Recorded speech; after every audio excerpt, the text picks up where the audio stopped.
And good afternoon, race fans. Welcome back to Springfield as we're getting set for our qualifying to see who will start on the pole for tomorrow's 50-lap race at the Springfield Mile. Already, we look like got a car coming off the track, and that is Scarlett Wallace.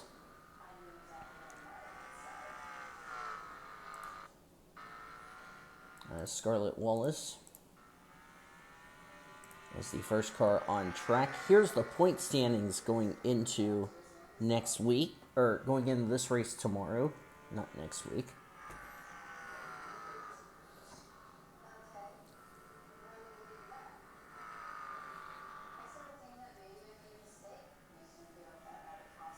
It'll be a 20-minute session. 39.630. That was because her time was past or her stall was behind the start finish line, so this will actually be her first official time lap.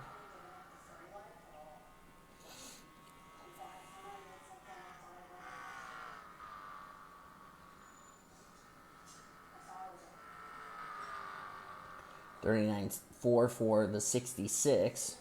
But as I said, that was past the start finish line, and now the first official time is a 39.09.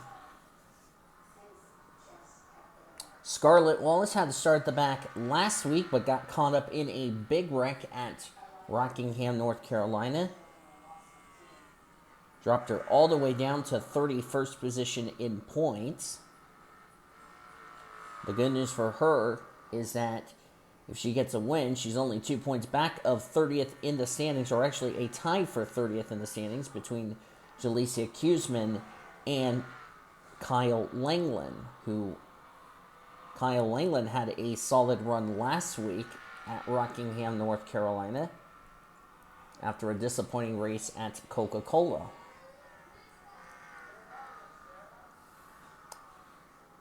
And it has been a cloudy day. It was 50 degrees when we did non-charter qualifying this morning, and it's still 50 degrees.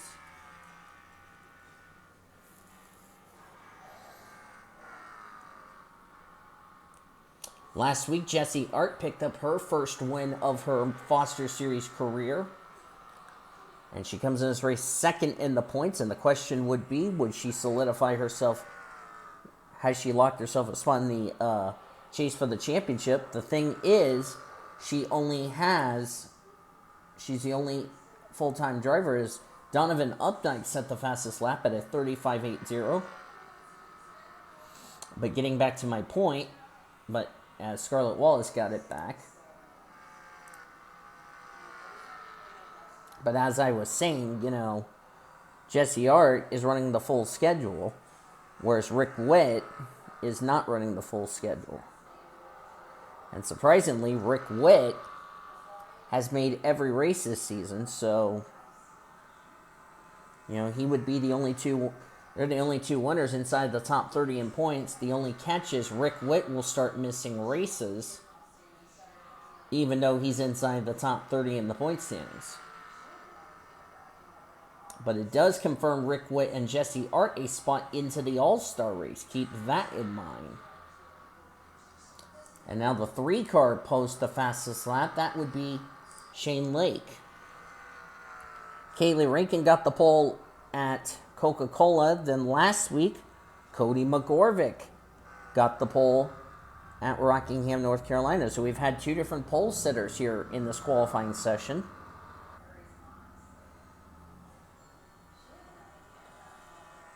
Shane Lake in the 3-car. His wife, Heather Gallant, currently 9th in the points. Shane Lake, on the other hand, comes into this race 20th in the points. He was 5th in points after a solid run at Coca-Cola, but last week was caught up in a wreck and dropped 15 spots as a result. As they'll look to turn what's been a good start to a struggling start. Lainey Fredrickson in that Arco car this week. Ian Griffith running the Kroger, which is the Sweet Leaf this week. David Heller still running the same paint scheme. Cody Smart in the violet defense colors this week. There's Sean Art in his new card, the Renew. Of course, Sean Art committed a bunch of female abuse last week. Jesse Art in the Worldwide Express card this week. Underneath CJ Bracken. And speaking of Cody Smart, he is the quickest in this session. Jamie Pintor on the outside of the front row. Whoa, Cody Smart got a little loose under himself as he was trying to pass Sean Art. That was really a close call.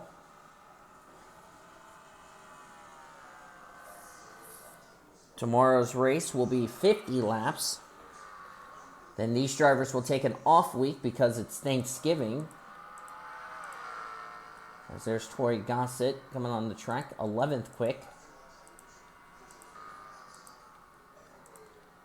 Manuel Hartnett still in the Smithfield car. Race for the Cure on the 16 of Paul Minnick. There's the Columbia colors of Cody McGorvick on his Toyota. Q-Man running the Chicago P or whatever it's called this week. Zachary Taylor still in the Hershey's colors. Remy Crimpton the Auto Trader colors this week. Jarrett Underhill in the Castrol GTX colors this week. Or the Castrol colors, I'm sorry. Noah Platt's there. There's Shelton in the Hooters car this week.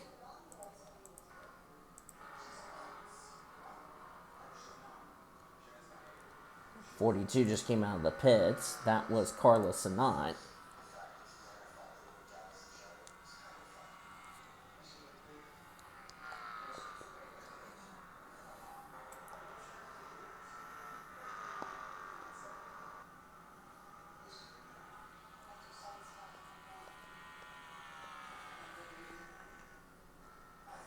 Tomorrow's race, we're going to go 50 laps.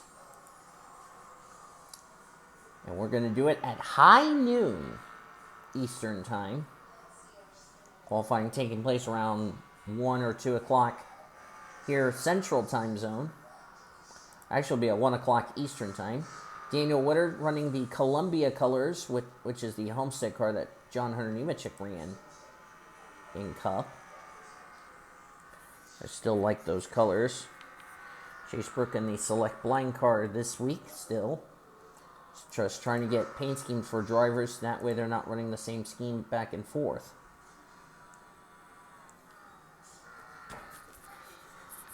There's Allison Liera.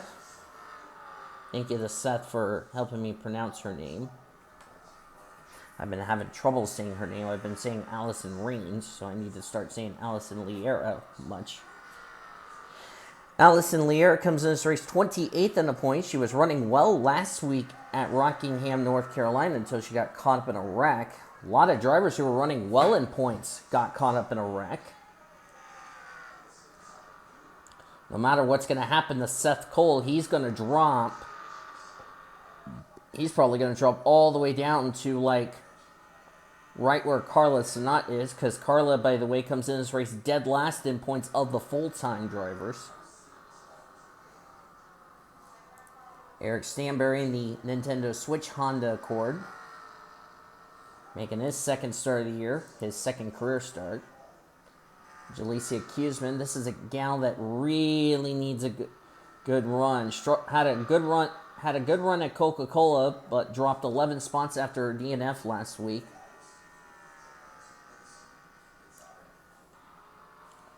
Of course, Lainey Fredrickson came in this race second in points last week. Dropped all the way outside the top 10. She currently is now 11th in points. There's going to be races where we're not going to have go or go homers.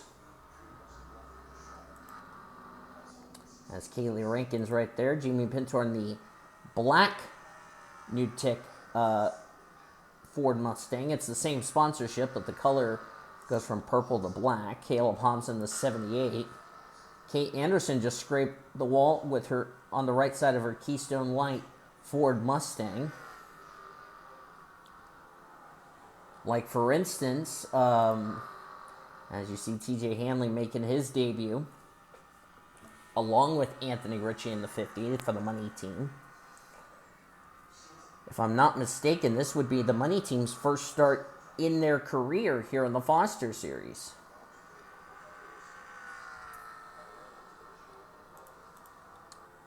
Last time we've seen the number 50 race on this channel was the late mom to Remy Crampton, and that was Gail Crampton, who went to Victory Lane at Chicagoland. When it used to be Travis and I doing races.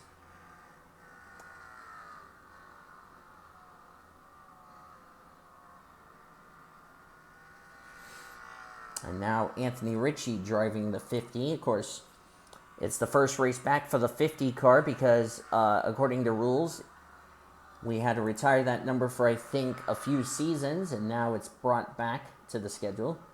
TJ Hanley in the 26. Strange to see the 26 on here without myself in there. Sam Davis on pit road.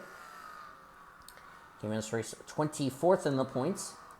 After a struggling start to the season, he got it turned around. Heather Gallant in the 3CHI.com Chevy Camaro. Going to get her some new schemes. And Zachary Taylor is the fastest driver, 30.067. Of course, Zachary Taylor, Chicago Cubs fan, so the crowd really has been adored with the Hershey's Toyota. Zachary Taylor last week gained 9 spots, up to 27th in the point standings. And of course, Zachary Taylor no longer running for Rookie of the Year because of the fact he took part in more than 7 Foster Series races back in 2016. So he's just out here to have fun, and that's what he's going to do. Same with this guy, William Davis. William Davis cracked himself in the top 10. He is now 8th in the point standings. Ian Griffin, the 47. 28th quickest, not the run he would have liked. Zachary Taylor's the fastest, and here's a bit of irony. The 2 Triple P panelists right there, the 18, the 17, Cody Smart, Zachary Taylor, would be your front row. How awkward is that? That would be interesting, if you ask me.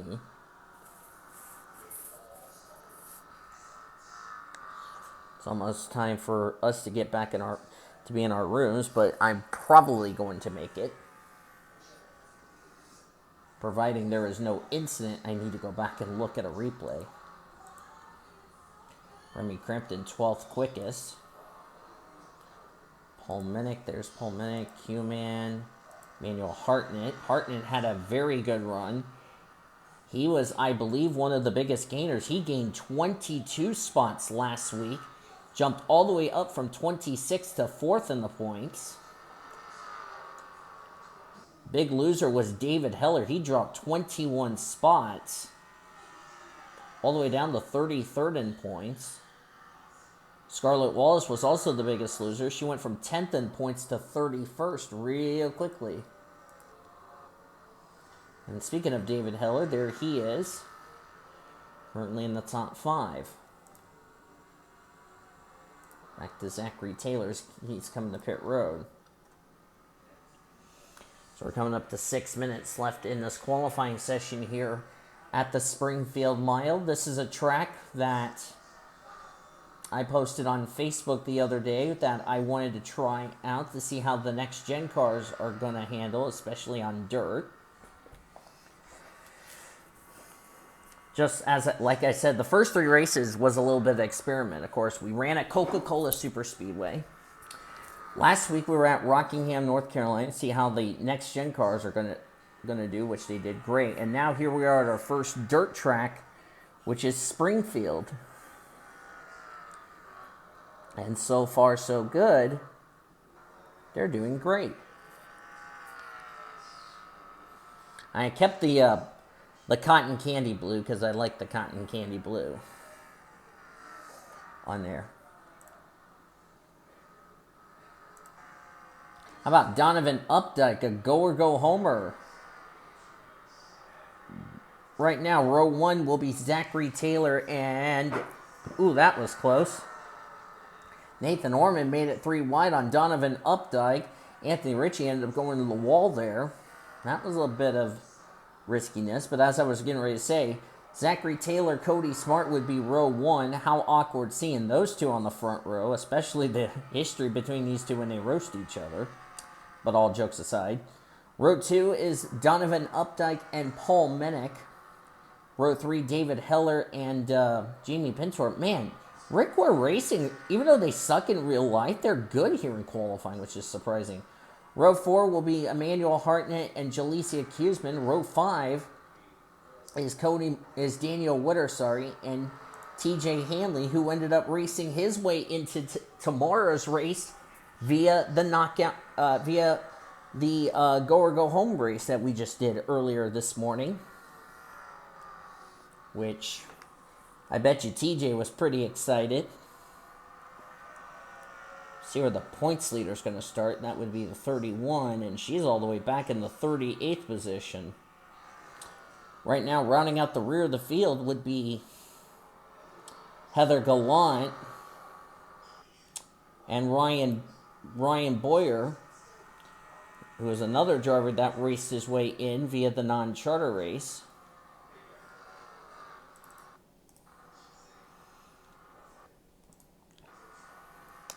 Of course, Eric Stanbury making a second start along with Ryan Boyer. And Rick Witt is the only driver out of the 6, as Daniel Witter nearly ran the back of Nathan Orman. That was a close call there. But as I was saying, Stanbury and Ryan Boyer making their second start. Rick Witt is making his third straight start in a row. And then Donovan Updike, TJ Hanley, and Anthony Ritchie are making their first career starts here in the Foster Series, which is not bad for them. Jackie Tang has lost it. And Sam Davis, that's a lot of damage on Sam Davis's car. And he's up in smoke, so that's going to be a backup car for Sam Davis, and he'll have to start at the rear of the field as a result. Scarlett Wallace nearly ran in the back of the FedEx Toyota. What happened in turn 3?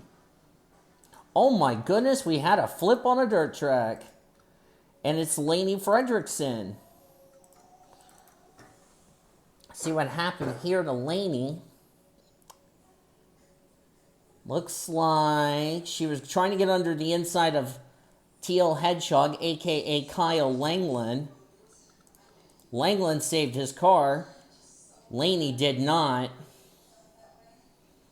And she backed into the wall, and I talked about this in the non-charter race, and right there, the 11 just knocked the 7 in the air. Zachary Taylor got a piece of it.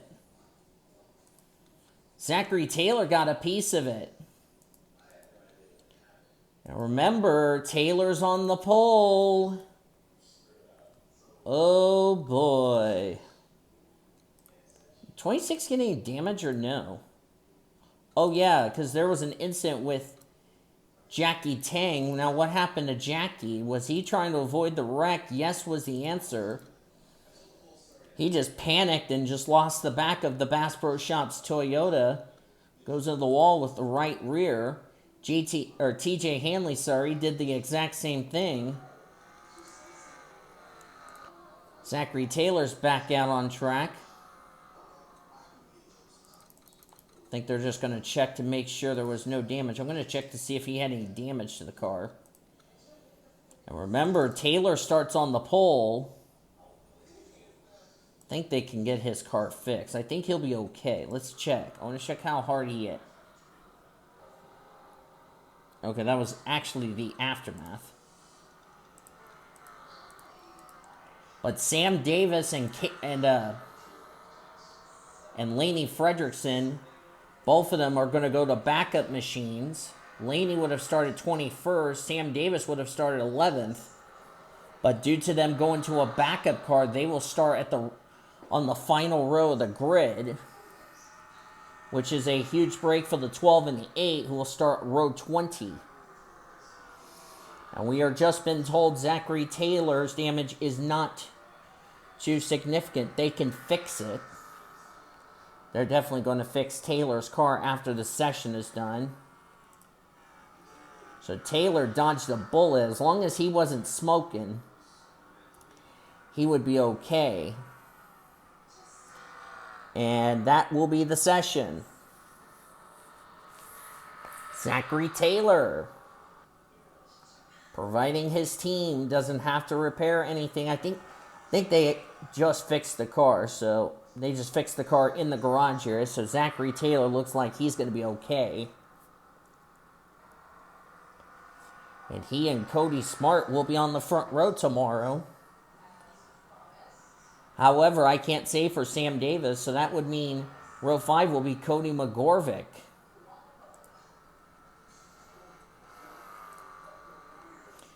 As we're waiting for the final seconds to tick down, that will be it. Everybody behind Sam Davis and Laney Fredrickson, will move up a row. So Zachary Taylor, Cody Smart, row 1. Donovan Updike, Paul Minnick, row 2. David Heller, Jamie Pintor, row 3. Emmanuel Hartnett, Jalecia Kuzman, row 4. Ryan Boyer and Daniel Wooder will be row number 5. Jackie Tang looks like his damage wasn't too bad. Same with JT Hanley, so they ended up fixing their damage, and they will not go to backup machines. And Laney Fredrickson had the slowest time, so she will be starting at the rear of the field as you look on down through the remainder of the rest of the qualifying results. I will put the official starting grid in the description once I put the 7 and the 11 back at the rear of the field. How ironic, 7-11 starting on the last row of the grid. So yeah, even though these are the unofficial qualifying results, Fitzy would start 27th. So there you go. That's going to do it for qualifying. Congratulations to Zachary Taylor on winning the pole. The question is, can he turn that pole into a victory tomorrow?